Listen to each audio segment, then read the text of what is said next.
Afternoon, everybody, and welcome to our webinar. We'll just wait for a few minutes whilst people join. Bit after lunch, I know. So yeah, we'll just wait for another minute or so. I know people are joining thick and fast. Actually, it's great to see so many people. A mixture of organisations on the call, both existing clients and new organisations that we haven't spoken with before. So thank you very much for joining. So just by way of introduction, whilst people still join, my name's Tori Cassie. I'm the Director of Non-Profit here at mhance. I've been at mhance about 14 years now. I've been working in the non-profit sector for 20 plus years, and all of that time really looking at Microsoft technologies and how the whole Microsoft ecosystem can be embraced by the sector. So, in terms of things that we're showing today, it's very much suitable for the larger, more complex organizations, as well as the smaller organizations. I'm also joined by James Glover, who's our Chief Technology Officer. So James has kindly offered to drive the demonstration today. So that's great. Thank you, James. And just in terms of housekeeping, if you have any questions, please do pop them in the chat. There are a number of us on the call who are happy to answer any questions. If throughout during the demonstration there's something that you'd like to see in more detail or something that we haven't covered that's very pertinent to you, then please let me know and we can cover that off. I'll stop James at an appropriate time and we can pop into that area of functionality. If there is time at the end, then I'll read some of the questions out, maybe useful for everybody, but otherwise look forward to a good next hour. So just without further ado, just going to pop into this is not going to be death by PowerPoint, very much an introduction to mhance, to those organizations that don't know me, but also very much, to those that are existing clients. It's also good for have a quick update. So just in terms of mhance, slight history, we've been, working in the sector for many years. Actually, our first project using Microsoft Dynamics CRM in a fundraising capacity was back in 2011, and that was actually Oxfam Island. Over 85% of our projects are in this space, and it's great to have a mixture of, some commercial, some public sector, and we can bring those lessons learned into the non-profit space. In terms of partnership, we've been a managed account by it's called TSI, Tech for Social Impact. And Tech for Social Impact is Microsoft's dedicated department for nonprofits. So they launched this new team back in 2017, and we were invited to be a launch partner, primarily because of our experience and commitment to the nonprofit and the successful implementations and projects that we delivered. We're actually also invited to represent Microsoft at sector events as well. So, we're very proud to work closely with Microsoft. We're held in high regard with Microsoft, and we've got a great relationship with key account executives at Tech for Social Impact. Very much, something that's hugely important to us is, as I said, partnership and ensuring that we have that long-term trusted partnership. I think a lot of time people see new CRM projects as, 6, 12 months, 2 years, or whatever it may be, and that's it. Whereas we actually see it as very much long term. These are platforms, not products, and there are 2 wave releases each year by Microsoft, so they're constantly being updated, but also technology changes, charities change as well. So it's important for us to maintain that relationship through, lots of, we have roundtables, but focused for nonprofits. We have, experienced account managers to really work with our clients to ensure they're making the most out of the investment that they've made. And also we have partnerships with, I suppose, best of breed systems better than third parties. So best of breed systems, that might be something like Fundraise Up, for example, Digital, Wood for the Trees, First Class, ensuring that we can have seamless integrations with best of breed solutions that may be in place at the moment. In terms of our ethos, we very much believe in being honest, open and transparent. Everything you're going to see on the demonstration today is very much out of the box in terms of the suite of tools that we have. And it's really important for us to ensure that when we engage with organisations, that it's a realistic budget, it's a realistic time frame, and ensuring that we're pragmatic as well. So, with a platform, we can typically say, yes, anything is possible. Dynamics 365 is in many sectors, from retail to hospitality, to finance, throughout the world, really, many countries. But we're very pragmatic in terms of challenging and respectfully challenging, and making sure that the budget and the time that you have is spent wisely, and you're getting that return on investment, you're getting those benefits. Finally, really, these projects are about people, and we always put people first. Okay, so there are two key platforms in the market, I suppose. Functionality versus functionality, they both tick the same boxes, but it's actually people that make projects a success, and we very much focus on that through change management, the communication within the organization, and making sure that people understanding of what this project means to the organization. Hugely proud of our award that we were awarded, that I suppose it expired last year, but this is a global award. So Microsoft selected mhance as the global non-profit partner of the year. That's our credibility in the sector, and also very much the number of projects that have been successfully delivered with Dynamics 365. I suppose just finally, and I've got a logo slide coming up that everyone loves. We are very proud of our references. There's lots on our websites, and also lots of case studies as well. And finally, really, why do we believe our projects are successful? They're very much driven by data, but very much objective driven.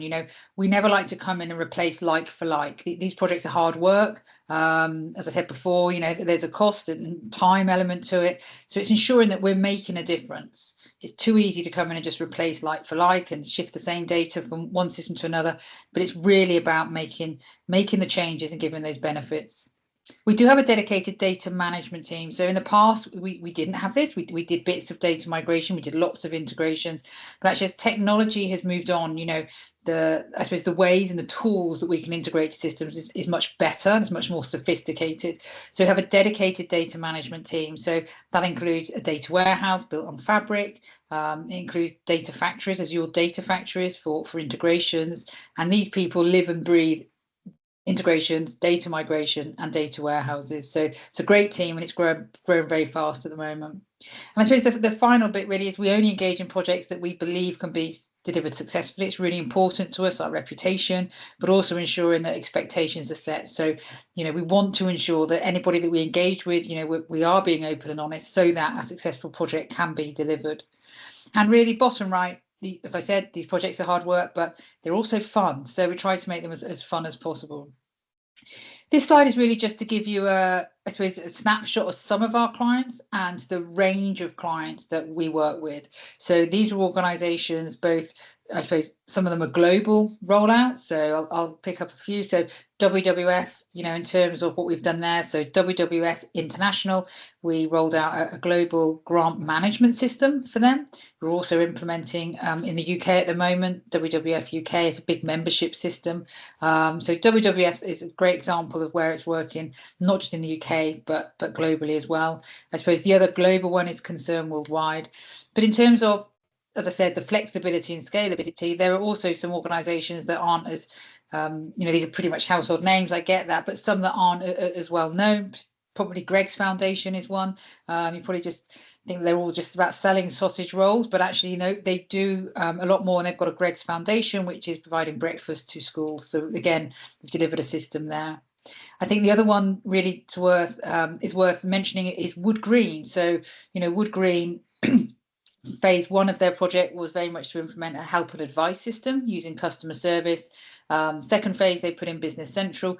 Third phase, we developed or configured a rehoming system. So Pet Central, it's called. So managing all the pets that people relinquish in, but also matching those pets to people who want to adopt pets as well.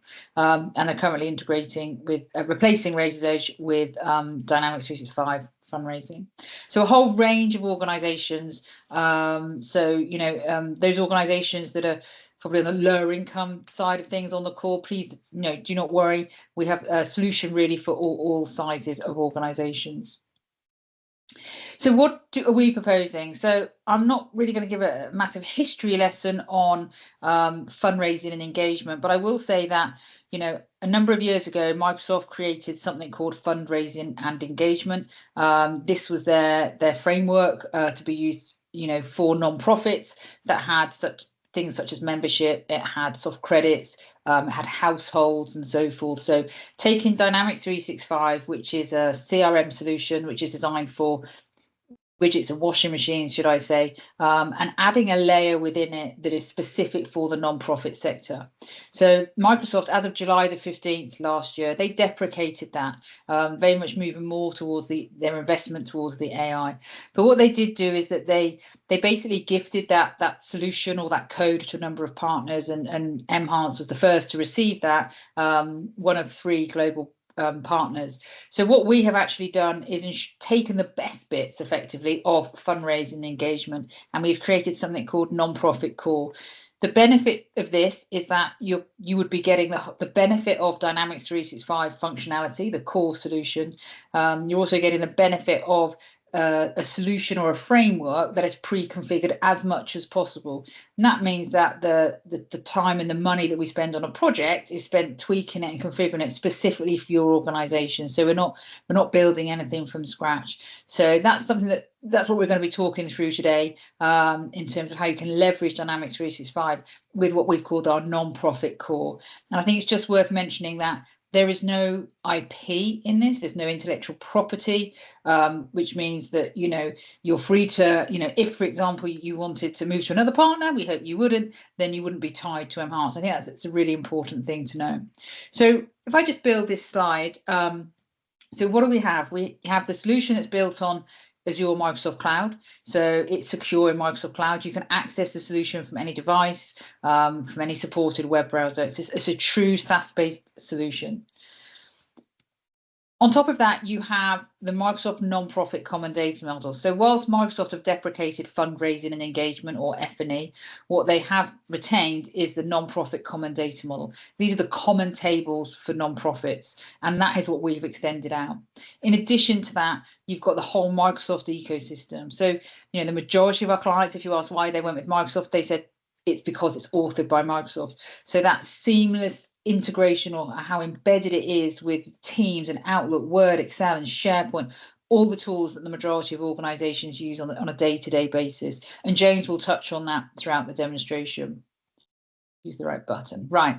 Insight. So people always say, we've got the data, we don't know what to do with it. So it's very much ensuring that people have access to the right tools to be able to analyze and look at that data and look at next best actions for a specific donor, or trends, or attrition, or anything like that. So Power BI is very much the tool of choice. Obviously, it's Microsoft. But in addition to that, insights can be get through, Dynamics 365 Copilot. So we'll look at that today, about how Copilot works within Dynamics. And also Customer Insights. So Customer Insights is Microsoft's fantastic, I suppose, email marketing tool. It's a lot more than that. But we'll look at how we can manage the journey of those supporters, or a journey of attendees for an event, for example, through a lovely graphical interface called Customer Insights. In terms of what we have, so what can we offer? So ultimately, at the moment, we've got, it's in Azure, Dynamics 365, you've got core functionality that a nonprofit would need. So items such as gift aid. So we have built a gift aid engine. We've got donor management. We've got grant management. That's inbound grants and also outbound grants. So that's great for trusts and foundations. We've got event management. So we can look at how people can register for events. They've got tickets in there, being able to manage speakers and that sort of thing as well. So event management for mass participation, and also for one-off annual dinners or AGMs or whatever it may be. So event management is very rich functionality in the solution as well. Consent and preferences. Out the box, it's very basic. So we've extended the consent and preferences. We've got income processing, again, so managing that income that's coming through, being able to forecast, based on the direct debits, based on pledges, what actually is our forecast over the coming months for our income. We have built a direct debit engine. I think that's really key. We've got income consolidation, so being able to take that data through all your donations that has come in through a variety of sources, and be able to ensure that we can provide the relevant information to your finance system. And along the top, we've got APIs, so out the box integration with Just Giving and Infuse, Go Donate. We work closely with Fundraise Up. That's becoming very popular at the moment, and with Stripe, and integration with other direct debit platforms as well. And then whilst we've got all of this rich functionality out of the box, we can then, throughout the project, actually change and tweak and through configuration, through no code, you know, I suppose, configure the solution to meet your specific charity's requirements, which would be different to somebody else's. Secured by the user roles and security permissions, making sure that only the relevant people have access to data. So if you've got celebrity data, for example, you might want to know that that particular individual is a celebrity, but you may not want them to know, everybody to know their address or their mobile number. Likewise, if you have case management, we've got a lot of organizations that use cases, and they're more health or medical type non-profits. They want people to know that there's a case against the individual, but it might be very personal detail that's being captured there. And then finally, being able to extend the solution. And by that, I mean things like Power Pages, a portal for members or supporters to be able to log in and update their details, or to look at a knowledge base, or to enter a case, or whatever it may be. So we've done quite a bit on portals using what Microsoft call Power Pages, specifically for people applying for grants is a great example, or volunteers.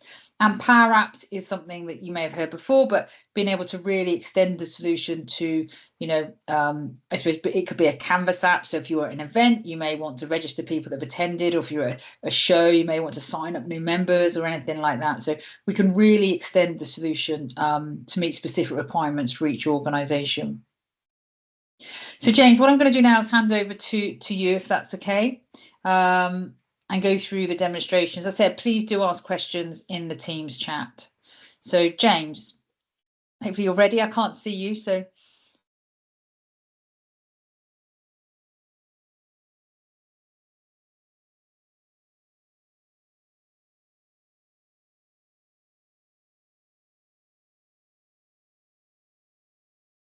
Sorry, I was on mute there, Tori, talking to myself. Okay. Yeah, that's fine. So we'll just wait for Jenny to share my screen. There we go. So hopefully everybody can kind of see my screen. I am on my large monitor today, so let me just change my zoom a little bit to make it a bit bigger. There we go. So as Tori said, this is fundamentally built on the Microsoft Azure stack, and everything you're seeing here is delivered as an application via the web. This is just another element of your Office 365 login. When you've transacted a Dynamics license or a Power Apps license, it's just there with the rest of the ecosystem. It just naturally switches on, and it's just another offering to use within it. So when you first log in, you're presented with a home page like this. And within that, we could define a number of applications that are applicable. So what I mean by that is I'm in an app called Pre-Sales Call today, but actually we could have different apps for different roles. So we might have a fundraising app, an event app, as Tori said. They could be Canvas or Model. But what it gives us the ability is improving user adoption. We don't want to give somebody a big scary app with lots and lots of things going on if they're never going to use it. So one database, many different ways of visualizing that data. And that's kind of the key thing to kind of take away, because it kind of makes the adoption piece nicer. So I've logged in. I'm currently got a pre-sales hat on today, so it's presented me with a fundraising overview dashboard of what's going on. It doesn't need to be a Microsoft dashboard. It could be a Power BI dashboard. So we could open up and have a more graphical Power BI dashboard of income year-on-year trend analysis. And we could have different ways we want to slice and dice that data. So the whole purpose being is we need to make sure that the data you're seeing when you access a system is applicable for you and your job role. Then on the left-hand side, we've got all of our information, so accounts, contacts, campaigns, all the stuff you'd expect to see. Then at the bottom here, we can have logical areas. So if I went to my grant management area, for example, I might want to see a look at how my budgets are doing in terms of the money I'm spending. If I went to my income area, I might want to look at my events of how that money's coming in off events. So the purpose being is we always kind of just drive into the area that's most applicable to us. But one other way we can utilize technology now is we can actually have Copilot natively embedded. So rather than me writing a dashboard or a user defining what they want to see, before they even start using the system, they could just come in and ask Copilot some questions. So it could be maybe show me my pipeline of funding requests that I've got outstanding and look at what's out there. Or it could even be asking it questions about the data in my database. So rather than watching me type and misspell things, I've just pasted in something from my clipboard. So list all contacts that live in Kenilworth with a lifetime value over £2,000. By using natural language like that, we can leverage the Copilot aspects to query the database and find other prompts and questions. So we can start talking and chatting to the data. I think Copilot's on the go slow just to play with me.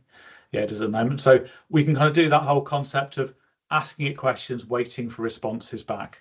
There we go. So you'll see in here that it's actually written a query for me. It's found 4 donors that live in that particular city and even rated them by how much money they've donated as well. So we can start utilizing Copilot not just for creating content for newsletters and emails. It's also there as a means of finding data within a database you couldn't necessarily find. But let's go ahead and look at a contact record and kind of walk through how we'd do that. And there's a few ways we could kind of navigate throughout the system. So I could just go to my list of every contact they've ever spoken to in the whole database. So I've got a big list of donors here, all with lifetime value calculations. I could have different views. Maybe I want my high value net worth individuals. Maybe I want my volunteers.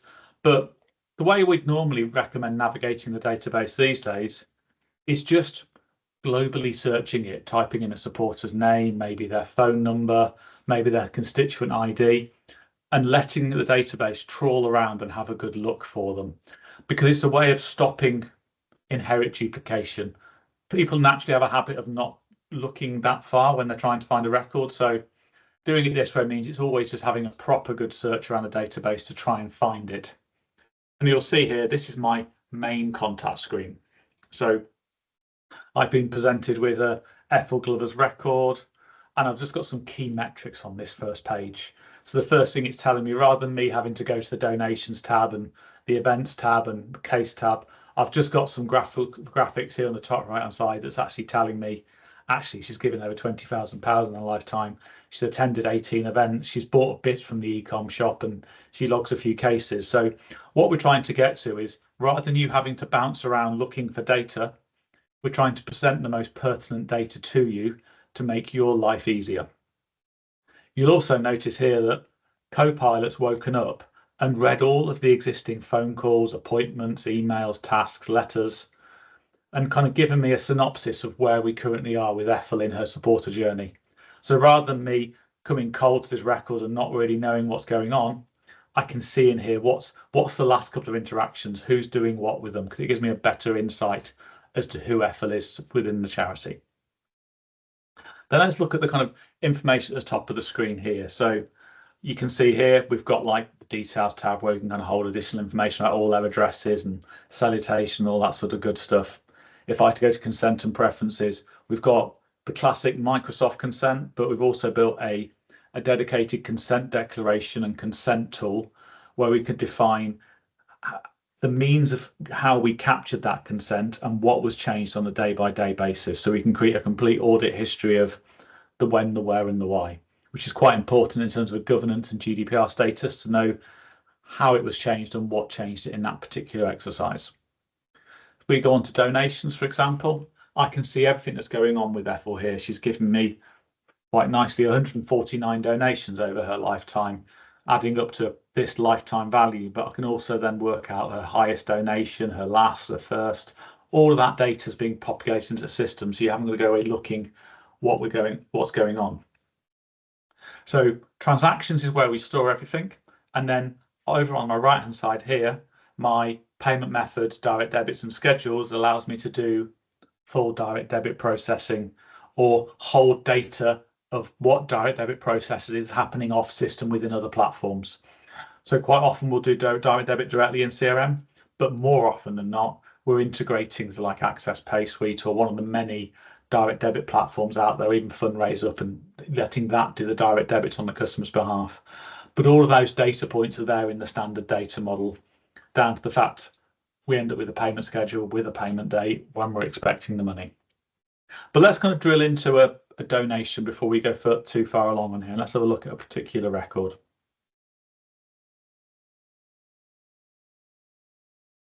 So this is our main donation record. And hopefully what you're seeing here is the kind of key metrics try to source. We're trying to keep it as simple as possible. So every donor donation is linked to a campaign, and we'd always like to link it to a primary designation. That's kind of our minimal viable in terms of how we code income. We always believe you should know how you got the money and where you're going to spend it. Then in addition to that, we might want to subsequently code it to an appeal or a package, or potentially relate it to an event or an event participant or a tribute. But all those are optional coding metrics we can apply to the income. But if we're looking at this, where we need to get to is who gave me the money, how, and where is it going. But all of that's standard within the product. And you'll notice within here, we also code down to income type, payment processor, payment type. And the reason we have so much granularity in the coding is to give us enhanced flexibility when we come on to gift aid later on. So what we want to do is know that just because it's from a particular campaign or designation isn't an include or exclude reason for gift aid. For example, the payment processor comes into play quite a bit, especially in the non-profit sector, because you could legitimately have London Marathon income for this year. It's unrestricted, but the payment processor was just giving who would have done it on your behalf. So we want to be able to exclude at any particular point in the journey to give us a more transparent effect in terms of how this works through. But let's kind of go back to Ethel's record and kind of look at what else we're holding on there. So if I move along to the gift aid tab, you'll see in here that when a new contact hits the database, a process wakes up and associates the relevant country to it and the relevant tax authority. Because we support both English tax and Republic of Ireland tax, we're automatically associating them to the relevant tax authority as and when required. And then within that, we can create as many tax relief declarations as we deem fit, and the system will automatically work out which is the most valid GAD per income line. But again, we can support that for both UK and Ireland, and we can also support partial removal from gift aid as well. So I remember that we can create the equivalent of a negative GAD.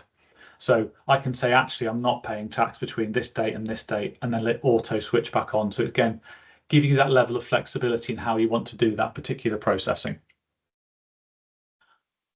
Moving on to Ethel's record again, we've got legacy and funding requests. This is where we're looking at kind of how major donors work. Maybe we're asking for a legacy gift in 25 years' time from Ethel, but this is where we're seeing how that money is potentially coming in. But before I carry on Ethel's record and going on to events and other aspects, it's probably worth me now actually kind of going into the major donor piece to see how that potentially works out. So to do that, I'm just going to come into my development area and have a look at my outstanding opportunities. So this is all of my funding requests, every bit of money that's on the table for the charity, every bit we're trying to go after, varying sizes, varying probabilities, going to various campaigns. You see I've got like 268 kind of irons in the fire effectively of funding requests we're trying to work on. And this is a standard view, but what we could do in here is just, again, let's just talk around some of the benefits we've got of Dynamics 365. The first off is I could have a standard set of charts, so I could just turn on my charting and use charts as a means of navigation. There's nothing to say, actually, I want to look at all my funding requests for restricted education programs. So you see I've got 24 that are around education. Might want to look at how many I've got for health centres. So you could start using charts as a means of navigation. So it's just a nice way of looking at that data. But you'll also notice little cheeky Copilot icons everywhere throughout the system. So for in here, I could ask it records, I could do querying like I was doing in Copilot before, but I could do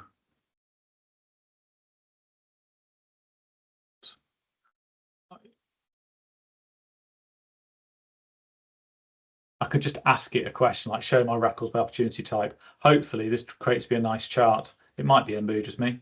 It isn't a mood with me. It didn't do it on that particular occasion, but it's actually tried to write me a query and it's good. So it's one of those things that's still warming up, still growing, but hopefully we'll get some more out of it and eventually. Some other aspects we've got in here is everywhere in Dynamics 365 now, we've now got this concept of visualize this view. So I could be looking at income, I could be looking at event participants. Everywhere throughout the platform, every single grid control has visualized this view. And why this is important is it gives us the option of building an on-the-fly Power BI report to find that data. So rather than having to go to somebody in the IT department or the data team to say, actually, I need this report. How do I do that? How do I do this logic? This is giving you that starter for 10 for that report. It's kind of going in, it's saying, actually, this was on the screen at this moment in time. I think James wants to see this report on the data. And I've come in here and said, actually, that's not quite right. I didn't really want to see that. I also want to see it by opportunity type, because that's more important to me in terms of where the fund is coming in. And you can see I'm quickly kind of building. I can slice and dice my data. And if I found this report to be useful, I could just save that back to Power BI and use it again and again. What I might want to do is save it back to Power BI and give it to somebody with better Power BI skills than me to make it a bit prettier and upload it as a dashboard. But we've got that option in there. But let's have a look at the kind of pipeline aspect in here. So we've got lots and lots of records, all doing different things. So I'm going to find one for Bill and Melinda Gates Foundation. So I'm just going to go to my potential donor column and just start typing Bill, because I just want to filter and look at a few different records. So you see here, I've got a bunch of records for the Bill and Melinda Gates Foundation. I'm just going to open one particular one. There we go. So I've opened my opportunity for funding, and this is kind of some funding source I'm really trying to close down at the moment. And what you'll notice now is this is the first time we've seen what we refer to as a business process flow. So a business process flow is a way of guiding you on a particular journey you want to go on with this record.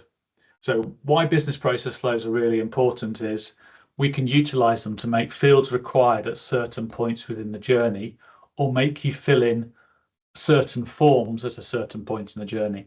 So quite often, if you're doing a funding request for funding into the charity, you're going to know very little detail on day one. So we don't want to present you with a form with 25 fields that are mandatory. But as you go through the journey, we could make more and more fields required. So it's just another way of making sure data is clean in the end, but allowing you to enter it early on. Like we've worked on projects before where they used to keep an Excel spreadsheet off to the side because they couldn't enter it into the system because there was too many fields they didn't know the answer to. But you're kind of solving the wrong problem there. So we'd prefer the data to get in and then resolve that issue later. So let's have a look at our opportunity. And then again, Copilot's woken up. It's kind of given me an AI summary of what's going on. If I did more stuff with this record, that summary would keep getting updated. Maybe we'll add some competitors or stakeholders. It's doing a combination of the audit history, edits to the record to try and tell you actually that since the last time you looked at this record, this is what's happening. So it's trying to kind of keep you honest if lots of people are doing this particular funding request. Then if we look down this screen here, you'll see I've got a whole bunch of phone calls, appointments, meetings, all those interactions that are required to try and secure this funding are in this timeline, even down to a Teams chat I had internally to try and move this bid forward. So for example, if I wanted to, I could carry on with that Teams chat. So if I just pop out this here, you'll see actually it's talking about this particular conversation. It knows this conversation's gone on within Teams about this funding request. I could create a new chat at this point and also attach that to the timeline.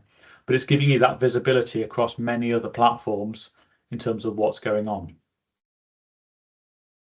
What we can also do now within our opportunity process is define a sequence of actions that needs to take place. So what I mean by this is to make sure we're always nurturing records in the same way, we can define more of an end user sequence. So we've always had journey management in digital marketing of sending an email, waiting, but we can do more of a human-based journey management now within the setting of an opportunity or an event or an account. So it gives us a nicer visibility. So if I have a look at this opportunity sequence, what we can see here is these are the steps we want to go through to try and nurture this particular record. So it's saying, actually, you've created this new record. Can you at least give them a call and have a chat to them? Then if you give them a call, could you at least send them an email to check where we are? But the nice thing within this is there's a level of mild cyber stalking, so it knows when they've read the email. So we could gate the journey because they've read it to create an outstanding phone call to do other aspects. So it's just another way we could leverage nice Microsoft technology to give us a better visual of how we're dealing with this particular record. But let's go back to Ethel's record and kind of walk through what else we can do within here. So because I go to Ethel quite recently, I can go to my recent files here, but because Ethel's kind of my main record, I've also pinned it. So it's just another way of navigating the system, of allowing me to kind of get to records I open all the time. So open this, and now the next area we're going to discuss is how we can kind of work around event management. So you see here that Ethel's attended lots of events. She's got varying funding. She's bought for these events over the time. But let's actually go now and look at, from the opposite side of the spectrum, the events and module within here to see how that particularly works. So let's come back in here and go to my fundraising area and go to my list of events. So I'm currently hosting all of these events. These could have been manually entered the system. They could have been created by Infuse or Just Giving or maybe Eventbrite. So we're trying to be the aggregator of all of the different event platforms you might be utilizing as a nonprofit. So by pulling it in here, we kind of then start knowing all those touch points with all those donors. Because as it stands, you'll probably have Ethel a bit in Eventbrite, a bit in Just Giving, a bit in Infuse, and you'd never know that actually in her lifetime she's attended 18 events. So that's what we're trying to solve. We're trying to solve that problem of really knowing what the supporter's doing in that capacity. So I'll just open Kenilworth Park now. And you'll see here I've now got a event record, it's got a event type, an objective, all that sort of data's in here, when it's going to start, what funding we're trying to get, what budget we're going to spend, what money we're trying to raise. I might want to look at all my participants. So I can see here I've currently got 49 different people registered for the event, and they're in varying stages of their fundraising journey. Some have literally just started, some are doing quite well. So I've got that visibility at a per person level, how they're getting on in that particular fundraising aspect. It doesn't have to be donations, it could be tickets, it could be fees, charges, but in this particular event I've opened, it's in the capacity of a fundraising style event. I might want to look at event revenue. So actually, so far I've got 68 donations in and £1,700, but having that instant visibility is really, really helpful, especially for the combination of an analog event and a digital event. If you've got bits going on in Just Giving and bits going on offline via forms and checks, this is our single source of truth in terms of what funding we've raised in totality for that particular event. So it really helps us kind of nurture that journey piece through. And one of the ways we can nurture events is the next area I wanted to cover really, which is how we'd use other tools from Microsoft, such as Customer Insights, to do some of the automation around event management within the system. So out of the box, Dynamics 365 is a great CRM software. But then in addition to that, Microsoft have a product called Customer Insights. And Customer Insights is their competitor to MailChimp or Digital or many other digital marketing tools. The key difference between Customer Insights and those tools is Customer Insights is native inside of CRM. So all I've done for convenience, it's just another app. So I was in the pre-sales app, I've just gone into my Customer Insights app, but it's still all the same database, all the same people. I can still go to contacts and see Ethel in here, what's going on. It's all the same set of data, but all the navigation on the left-hand side is very heavily leaning now towards digital marketing. But it gives us a way of being a lot closer to the data set to do a far more meaningful digital journey. And what I mean by that is classically, if we're using a third-party mailing tool, we're having one CRM system generating a segment, that segment's been exported, it's being imported into another platform, and literally we could be 24 hours or 7 days later before we're starting that kind of automated journey to nurture somebody for a particular stage in that particular event. But in this capacity, we've got the concept of triggers and segments. So we can actually fire events based on things happening in real time in the database. So a good example of this would be, find the one I wanted, which was thanks for flocking to our event. Here we go. So I've got a nice simple journey here, but it's not a segment, it's not a list of people I'm marketing to. It is automatically firing when the event participant record status changes to them turning up. So that as soon as we go to that event participant and say, actually, they turned up, they attended that event, that's an instantaneous trigger to start the next level of that campaign automation journey. So, and again, First thing I'm doing here is just doing some basic checks. So I'm just checking they definitely did turn up. So I'm actually reading that event participation record, see if they definitely turned up. Then I'm kind of coming back in here and I'm actually then saying, but does this contact allow us to send emails to them? Because I want to do both the concept of a digital journey and an offline journey if potentially possible. So if we're allowed to send emails to them, I'm going to go say send them a nice email about asking them what they thought about the event.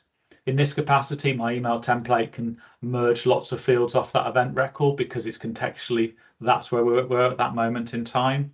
I might want to wait a week and then send them an email about future events. But we can also use the same journey builder to do more offline tasks. So for the people who attended the event that don't do digital email, maybe I want to create an outstanding phone call for somebody in the customer care team within the charity to give them a call and check. Then maybe I also want to do a custom letter activity to create something in the queue to say someone's got to print a letter to ask them what they thought. So it kind of blends that pure digital journey with more of the analog side of phone calls, letters, appointments, or other digital streams. Because of the way we have got custom connectors, there's nothing to stop me having a custom connector, placing somebody into a Facebook audience or a Snapchat audience or other digital platforms to do sponsored ads related to the contextual things that have just happened. But it gives us lots and lots of nice things to play with when we're doing this particular process. The other reason we lean heavily on customer insights, especially in the non-profit sector, is the ability to pull data in from the trigger in question when we're doing it. So a good example here is I've got an email because they've signed up for a new direct debit. Normally, if we were using a third-party mailing system for that, we'd have to copy all the direct debit fields, the bank account fields, all of that down from one table onto the next, where doing it this way means actually I've got access to all of those fields. So in my mail merging template now, I could access all of those fields. I could get to those data points that I couldn't classically get to. Just wait for the edit to light up so I can, there we go. It's just going to tell me off that it's in a journey and I might edit the email. There we go. But what I mean by this is whilst I'm in the body content here, and if I wanted fields, well, fine, I can get all the normal stuff you'd get in any digital marketing tool. But if I go to dynamic text here, I could pull from a trigger, an audience, a brand profile. So there's nothing to stop me going, actually, this trigger is on a new payment schedule being created. And off the back of that new payment schedule being created, I want to pull through maybe their payment date, maybe the appeal they wanted the money to go towards.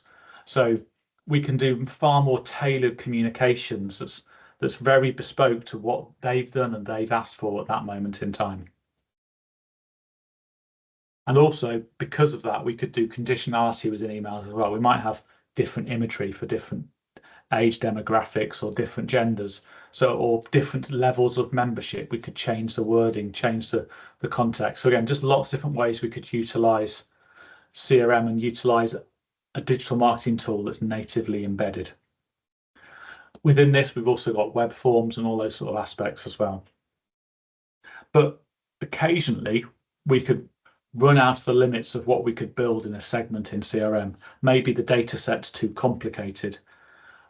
If we ever got to that particular point as well, we also have customer insights data, which is a full MDM management solution. So that allows us to pull in data from other sources. Maybe it's a shopping history from Chariot or shopping history from Shopify.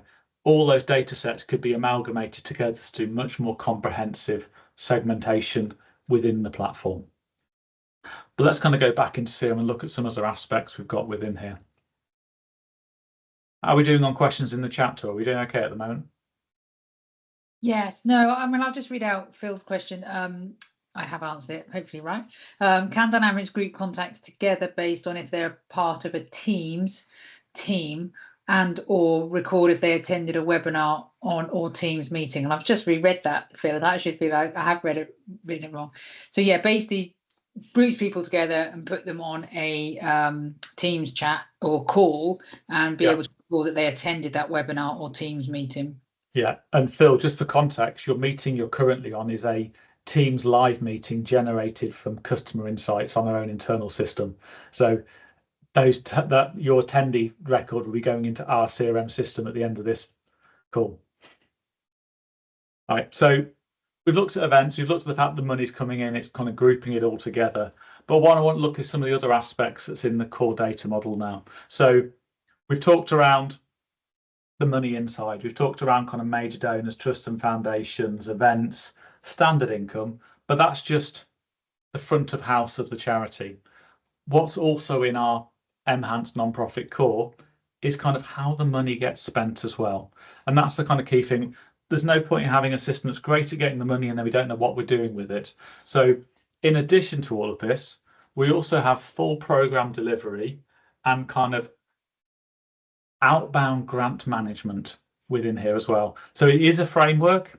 It will need tweaking per site, but it means we do have the ability of defining funding programs. So I've got a grant funding individual program in here of funding we're trying to do. You can see I've currently got £44,000 of outstanding funding requests against that particular one.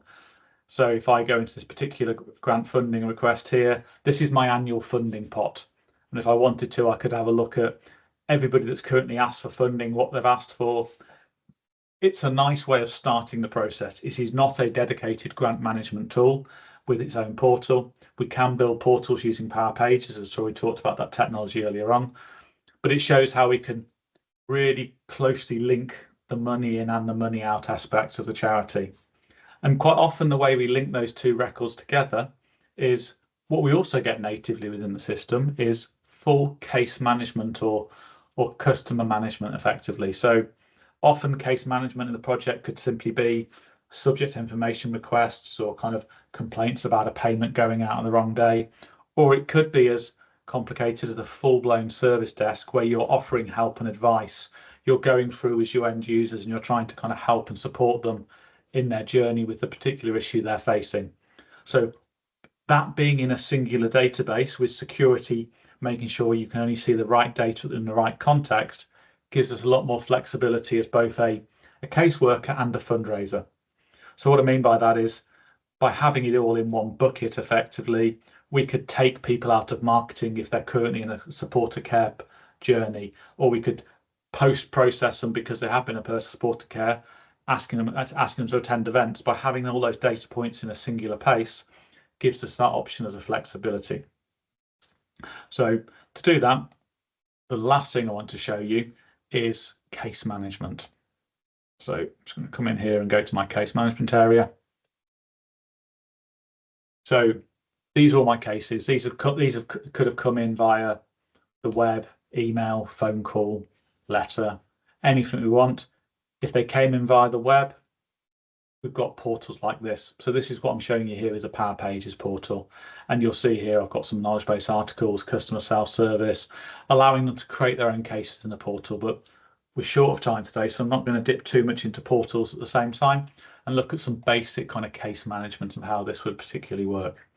So I'm in here. These are my list of active cases we're kind of going through. But let's create a brand new case and kind of see how this potentially works. I'm going to come in here. I'm going to link it to Ethel Glover because we've been using her already today. There we go. So I'm going to link to Ethel Glover. As soon as I've linked to Ethel Glover, it's immediately brought in her historic cases for me. So I'm starting to get that visibility of why she's contacted the charity before.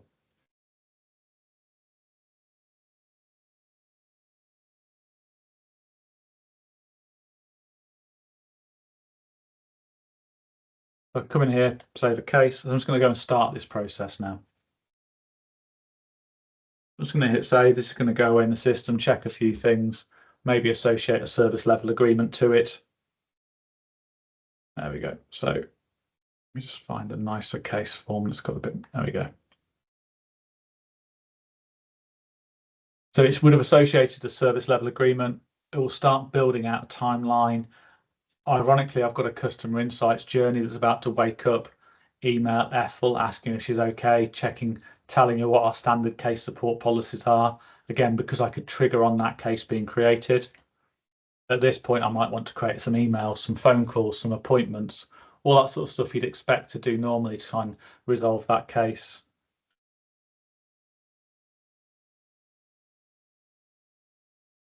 So I'm in here, and what you'll see now is actually Copilot's waking up again. So because I'm wanting to send an email asking me what's going on, I'll start with the empathise with feedback. So I'll start with a really generic response. I'd hope no caseworker just clicks that button and says go. Apart from the fact everything's spelt with Z's at the moment, and Microsoft haven't quite worked out the Queen's English. But it's there. It's showing you an example of how we could utilise it. So I'm going to come here, send an email, and just start building that process out. So you see here now I've got a case for Ethel. It's sending that email through my copy of Outlook. So it's not like some ghastly email that's come via an automated service. It's flowing through the system properly, and we can start having that level of interaction, that level of chat with them as we're going through. I'm just going to pick a different form. I'm in the wrong form, I believe. 1 minute.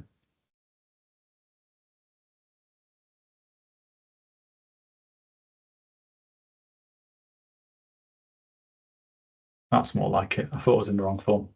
So that's because I couldn't see any fancy Copilot asking me what's going on. So you'll also notice the service level agreement's kicked in. It's telling me actually this is a generic case. Try and close it within 12 days.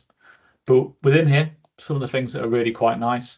We've got a full knowledge base article. So it's reading the case, it's reading the description, it's checking all those data points in here and suggesting knowledge base articles we might want to utilize to help with her.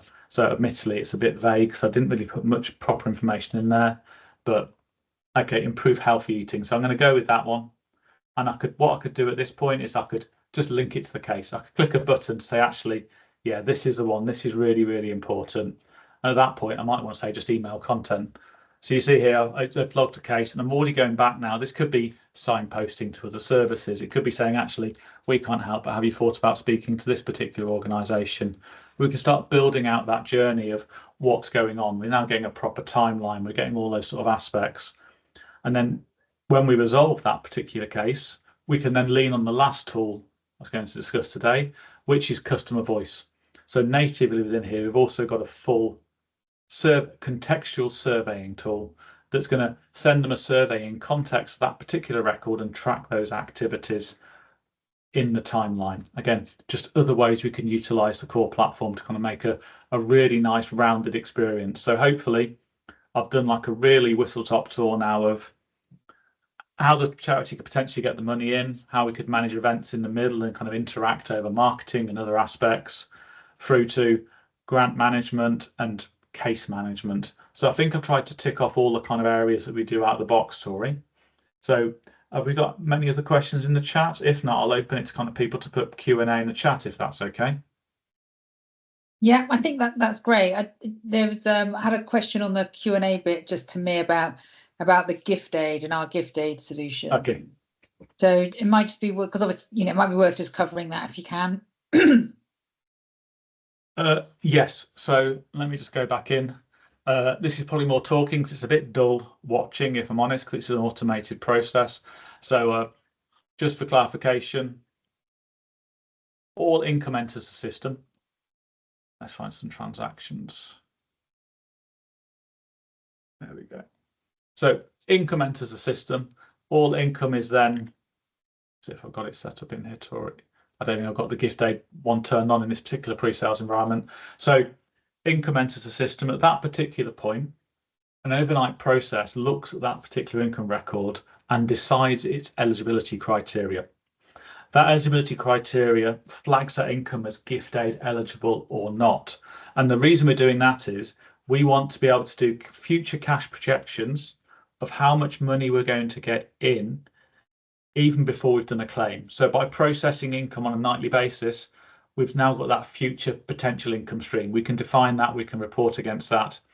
So then when we do a claim, which we'll do in yearly increments, we can then place all those income records that we've classified as being eligible into a claim batch and then subsequently submit to HMRC.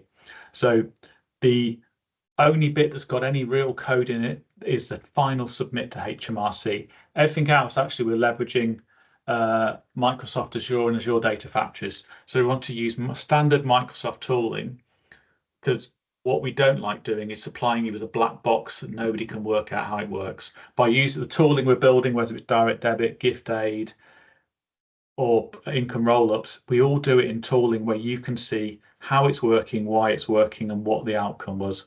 Because that's really quite important to us as an organization, is to, what I don't want to do is pop in a magical black box that does something, because that doesn't really help anybody in the long run. So, but I haven't got this quite set up in my system, Tori, to walk through the full gift aid process. Okay, no, that's fine. I was just going to answer a question. What is the price range? And it's like buying a car. It depends what you want, really. You may not want the grant management side of things. You may not want many integrations. You may be able to cleanse your data and pop it into a format for us to import. So it does vary. I think it's fair to say that the range of our projects. If I say they start on about £50,000 and go up to $1 million plus, so it really does vary. But we do support organisations that the 2.5 million in income, right up to the Arts Council is about 800 million income. So it really does vary. Happy to have a chat with anybody further, and maybe that's a good time, James, to just if I share my screen. And just put the screen on, really, just in terms of our future events and webinars. So we very much live and breathe the sector. As you can see, we're at TechSmart, we're at CFG, the Charity Finance Group, we're at Third Sector Conference, that's the 18th and 19th of June. Charity IT Leaders, which we love, in Oxford, and also a few things on there. We have lots of round tables, especially at Christmas is the most busiest one. That's in London, and we go for a few festive drinks after. So very much active in the sector, not just, I suppose, demonstration what we can provide, but also for James and I and my colleagues really to absorb what's happening in the sector as well, so we can bring themes or new third parties, whatever it may be, into our projects. And just finally, really, please do reach out. I'll happily answer any questions. I'll happily have a call. Come and visit. So, that's my email address, or there's a generic one as well. As I said, we've got lots of other webinars that are constantly being renewed and refreshed on the website.